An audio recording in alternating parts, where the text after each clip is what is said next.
Children are intensely curious by nature. It's how they learn.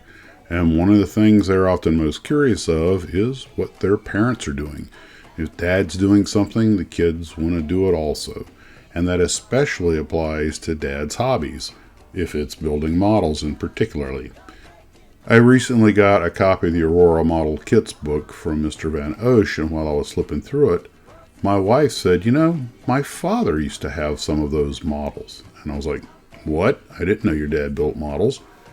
And she said, yeah, when I was a little girl, we had a display of them in a cabinet in the house, but apparently the kids were always picking at them and playing with them, so probably to protect them, one day when she was very young, they disappeared.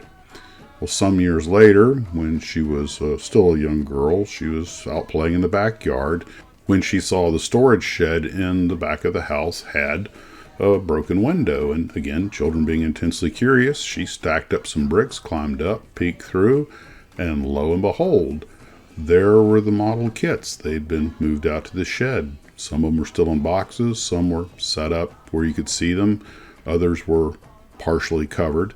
But the mystery was solved about what happened to the models. It became part of her ritual every afternoon when she would play outside to stack the bricks, climb up on them, and peek in on the models, see if any of them had been moved or played with or anything. And she did this for some years. No one really knows what became of the kits, but for her, it was a nice memory of something that her dad did. And it's one of her more pleasant memories of life in Venezuela in the 60s. She thinks it's possible that the early introduction of these figures may be one reason that even as an adult she's still very active in the doll community. And it's a pleasant memory of her with her dad. Just one of those little ways that models can touch our lives. Thought you guys might enjoy that. You take care of yourselves, and as always, model on.